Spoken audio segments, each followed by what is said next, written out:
politique africaine, alternance ou alternative, publié le 18 octobre 2022 par Miadjo du coup d'État militaire qui a fait tomber le président démocratiquement élu Mahamadou Ousmane au Niger en 1996, à celui qui balaya le régime démocratique de Christian Kaboré en 2022 au Burkina Faso, en passant par ceux du Mali et de la Guinée qui ont éradiqué les gouvernements d'Ibrahim Boubacar Keïta en 2020 et d'Alpha Condé en 2021, une seule question subsiste. Pourquoi les alternances politiques de l'ère des processus démocratiques ont-elles conduit à la déception? Il suffit de regarder dans les États de l'Afrique de l'Ouest pour se rendre à l'évidence que les alternances qui ont été réalisées dans certains pays n'ont pas conduit au changement auquel les peuples africains aspiraient et pour lequel ils ont enclenché des mouvements de contestation contre les régimes de dictature d'avant les années 1990. En effet, plus de 30 ans après l'amorce des processus démocratiques en Afrique, les espoirs soulevés par les mouvements de contestation des régimes de dictature sont en berne,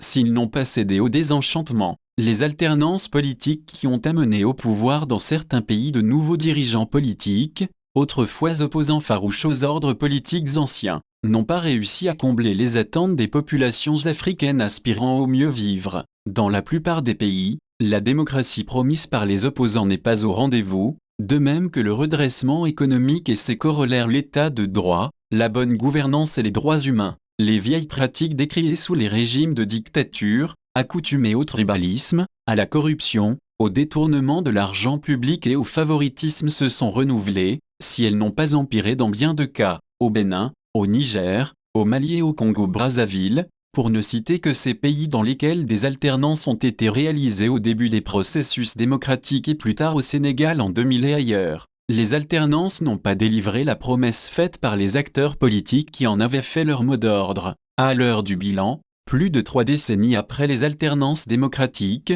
il devient impérieux de s'interroger sur ce que les États africains ont réellement besoin pour devenir de vrais États indépendants et économiquement viables. Alternance ou alternative, au début de la décennie 1990, les États africains ont enregistré des mouvements de contestation, parfois des révoltes populaires contre les régimes de dictature qui se sont installés après les indépendances, souvent par des coups d'État militaires d'inspiration néocoloniale. Outre que ces régimes militaires se sont révélés incapables de créer la prospérité dans les États dont ils avaient la charge, ils ont été coupables de pires violations des droits humains, le tout couronné par l'instauration de la désolation, le désespoir et la misère. Les soulèvements populaires qui leur ont sonné le glas et donné l'occasion au peuple de revendiquer la mise en place de nouveaux ordres politiques ont rimé avec 3 slogans essentiellement, démocratie, changement et alternance. Cette période a vu naître de nouvelles formations politiques qui se sont appropriées ces mots d'ordre et les ont manipulés à fond pour se positionner comme la solution. Le changement et son frère jumeau l'alternance constituent la seule proposition dont sont porteurs les partis politiques qui sont nés dans la mouvance des contestations populaires des années 1990. Ces 2 mots, presque magiques à une époque, suffisaient à mobiliser les foules et à leur donner l'espoir que les hommes et ou les structures politiques qui en faisaient leur mot d'ordre pouvaient suppléer valablement les partis uniques et les régimes politiques qu'ils incarnaient et réussir. Là où ces derniers ont échoué, les contestations populaires des ordres politiques anciens ont conduit à la tenue d'assises nationales à l'issue desquelles de nouveaux contrats sociaux ont été formulés pour les États. Les régimes de transition qui ont été installés après les conférences nationales ont débouché sur des élections qui ont permis des alternances dans certains pays. Dans d'autres, les régimes de dictature ont réussi à empêcher l'alternance par crainte pour leur avenir ou tout simplement parce que les acteurs acquis au renouveau s'y sont mal pris. Ces alternances, comme les peuples l'ont souhaité, ont amené à la tête des États de nouveaux dirigeants qui,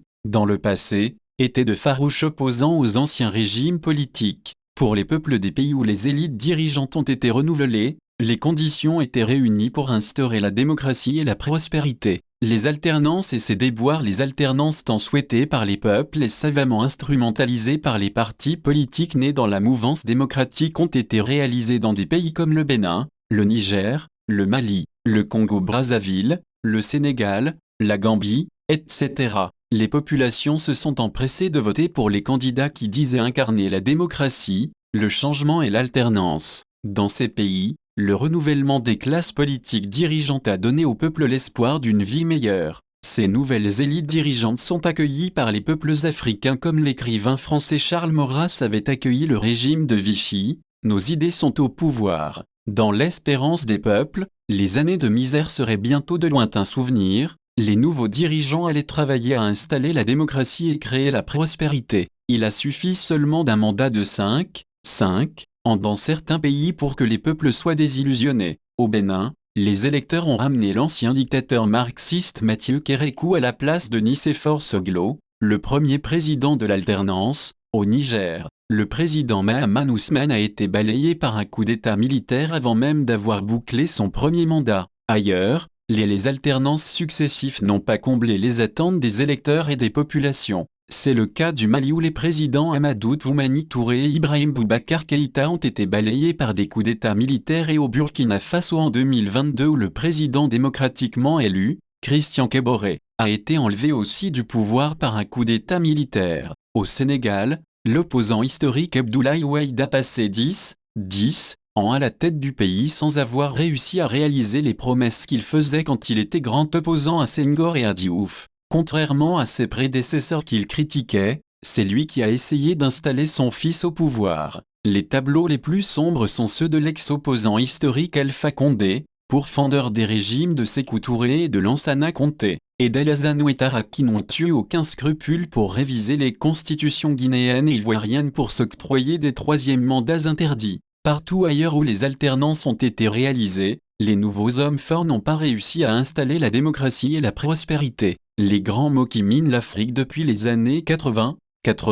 au moins, et qui ont pour nom chômage des jeunes, pauvreté, manque d'infrastructures, absence de perspectives sont encore prégnants, sans oublier que la gestion des États n'a aucunement changé dans la manière et les principes. Au demeure, les alternances ont simplement permis d'enrichir de nouvelles classes dirigeantes, notamment celles qui ont succédé aux anciennes. Tous les opposants désargentés d'hier, leurs proches et leurs familles sont devenus riches par le pouvoir d'État après les alternances. Dans le même temps, les conditions de vie des peuples n'ont pas changé. Au final, le mot alternance sonne comme le changement d'une élite dirigeante par une autre, sans aucune perspective de changement dans la définition des politiques publiques, la gouvernance et la gestion de l'État. Pour caricaturer, c'est au toi de là que je m'y mette pour faire la même chose. Aujourd'hui, les acteurs politiques africains doivent changer de discours et chercher à innover par la proposition d'une alternative pour les États. Le disque de l'alternance est rayé, les acteurs politiques l'ont joué à profusion sans avoir réussi à créer la fête pour les populations.